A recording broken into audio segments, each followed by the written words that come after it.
I am so sick and tired of hearing about this Kayla Giles murder trial and the USCCA and how they dropped her and how they're just a bunch of pieces of garbage, blah, blah, blah.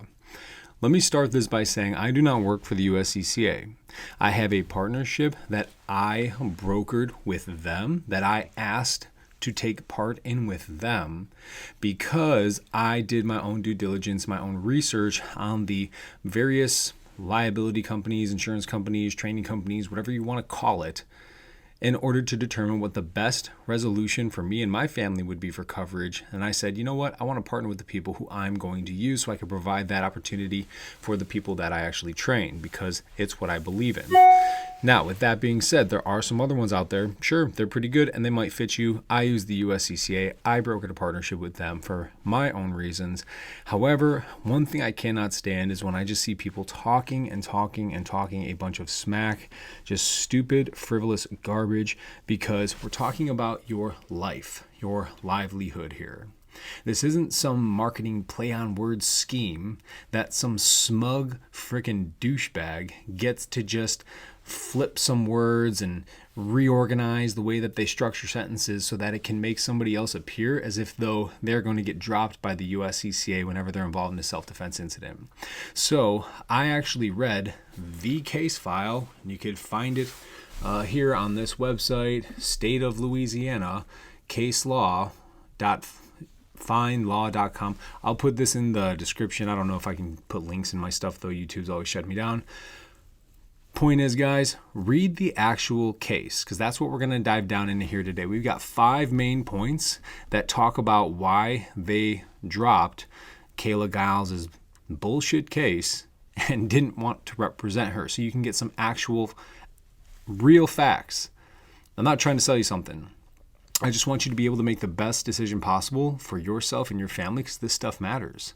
And for all the people out there that are just talking smack, Kayla Giles, this is just so insane. So let's just dive down right into it, okay? When you read this case law document, the first thing that I noticed is that she premeditated the murder.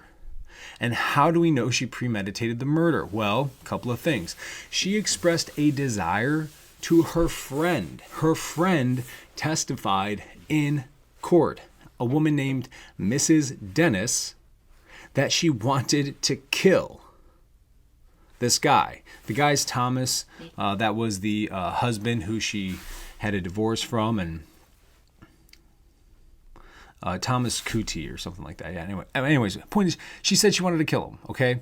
Next is she purchased a handgun out of state, because she had a protective order taken out against her by the guy. So she was not allowed to actually purchase a weapon in the state of Louisiana because this guy had taken out a protective order against her. Next is she actually conducted, and they found this on her computer, which we'll get to that here in just a moment. They found on her computer that she actually was looking up self-defense laws and purchased USCCA self-defense coverage. Yeah, the platinum level. For all you douchebags out there, the platinum level, you think you'd get some coverage. Yeah, she purchased it like days before she killed this guy. Most insurance companies have something called like a grace period, or not a grace period, but like a probationary period, where if I purchase car insurance tomorrow and get in a car accident today, that's like not covered. So the fact that they don't even do that to you at the USCCA is pretty damn, that's a big deal to me. So anyways, she purchased it days before she shoots and kills this guy. And then she sends a message to her friend saying that she was probably going to be making the news and possibly needed bail money.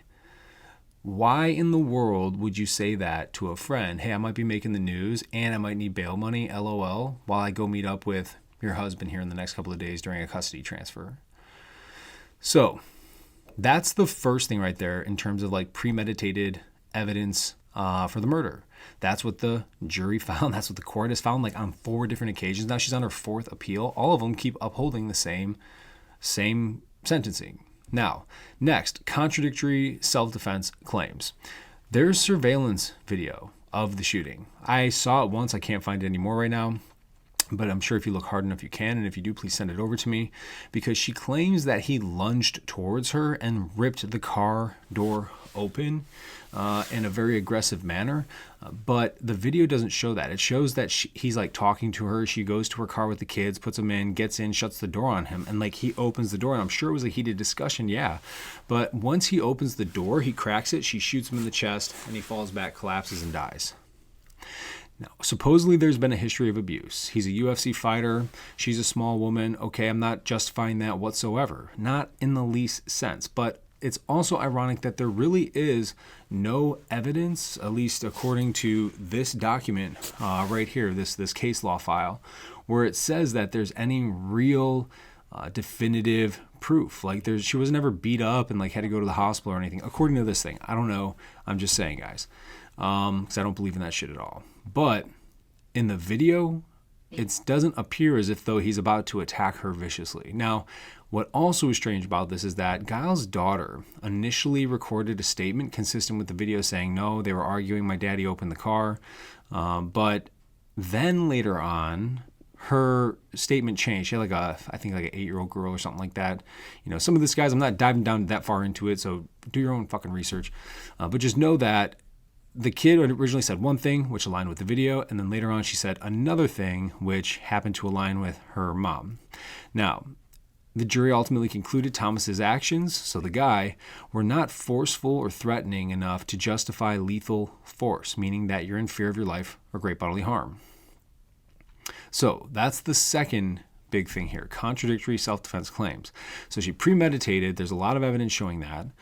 She's looking up self-defense laws, purchases the insurance a couple days prior, illegally buys a firearm by going out of state to circumnavigate the protective order, the restraining order that she had against her. And then she is making claims that don't match up with the video footage, which it's not the clearest video footage, but still you can tell pretty well from the video that I saw. Now, actions following the shooting. So after the guy opens the door, she shoots him like immediately, almost indicating, according to the jury or whatever, that like she had the gun in her hand. Like she went to her car, sat down, got the gun, waited for him to open the door, and then shot him. I don't know. That's all. This is just what's coming from these guys and their interpretation of it all. I guess I could see that perhaps, but the evidence was showing that there was not sufficient provocation. So again, it supported the prosecution's theory of premeditated actions. So take with that whatever you will. Concealment of evidence. Now, the fourth point. After the incident, Giles directed her sister to hide her laptop, which contained critical evidence, including her self-defense insurance policy and research into self-defense law. The jury deemed this as an attempt to obstruct justice, as the laptop contained information that undermined her self-defense claim. So there was a lot of stuff in there about self-defense shootings, how to get away with it, what the bail looks like, jail time, etc.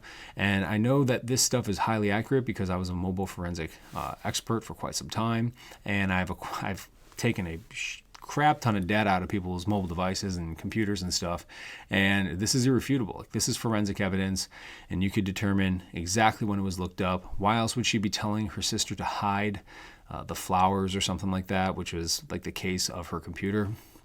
So she was trying to hide evidence after the fact.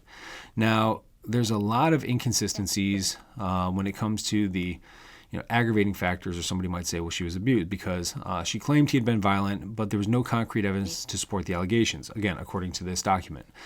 Evidence indicated Giles misused her position and influenced witnesses, such as her sister, to conceal the evidence. And then lastly, the court found her actions before and after the shooting demonstrated intent to plan and justify the killing, rather than a reactionary self-defense measure. So what do you guys think? Like, would you represent this person? No. This is murder. This isn't self-defense. That's a murder charge. I would never expect somebody to represent somebody if I did these types of actions. Plain and simple. At all whatsoever. The USCCA claims that, there was a violation of legal standards, a lack of credible self-defense evidence, the fact that she concealed the evidence and tried to hide it, violated the USCCA's ethical and legal guidelines. And then, here down at the bottom, people will say, well, public perception, right? Yeah, like it has a very negative impact if you try to support somebody who is found to be researching self-defense shootings, purchases insurance a couple days prior to an incident, shoots her ex-husband in the chest during a custody battle, where my understanding was like he was giving the kids to her, but she had a restraining order taken out against her, or a protective order. I don't know what the difference is. And so therefore she already has like some sort of a crazy ass history. I know that he had slapped her, or she had slapped him, and he shut the door in her arm or leg or something like that. These things get very heated. Relationships are very complicated. And in the end, this is a very sad situation. This is a very unfortunate situation for everybody involved. A guy is dead. Kids lost their father and their mother. She's in prison for the rest of her life. I mean, this is just a very horrible and heartbreaking story.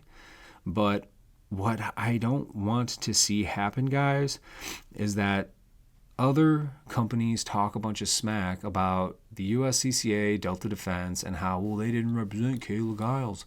I think that that's pretty damn justified. Look at the insanity that, took place here. I mean, when you go through this document, and it's a lengthy document, guys, but I'm telling you, I've become so obsessed over this.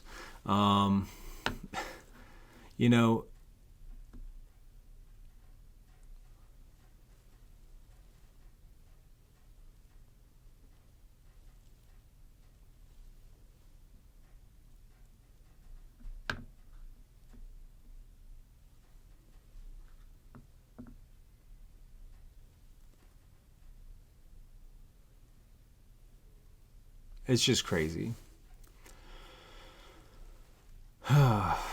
And I don't want you guys to make the wrong choice to save a couple of bucks if you're getting a cheaper type of service, and then you end up with some jabroni bozo attorney who doesn't know the law for the state that you're in, who doesn't give you the option to choose the lawyer that you want to represent you, because your life will be over. And that's even twice as sad, because you probably just survived the worst day of your life. And this stuff means a lot. So I'm not telling you guys to sign up for the USCCA. But what I am telling you is that do your research and don't believe everything you hear. I use the USCCA. I'm a former MARSOC Marine and a very professional firearms instructor. I teach a lot of people all over the world, predominantly now with where my company is located in Chicago, but I don't want you guys to make an error in choosing what's going to be one of the biggest and most important decisions of your life, because God forbid you ever need it. You will certainly hope to God and pray that you made the right choice, and I hope you do as well. And if you've had bad experiences with the USCCA, let me know. If you've had bad experiences with other groups, let me know. And if you've had good experiences with the USCCA and good experiences with other groups, let me know, because that's ultimately what this is all about, guys. Again, I don't work for anyone except for myself. And I just want us all to be able to make the greatest, most informed choices so that we can ultimately get back to our families after protecting ourselves or them or even a complete stranger against a violent incident. All right, everyone, take care. My name is Joe Malone. JoeMaloneTraining.com is where you find me, and I'm here. Let me know your thoughts.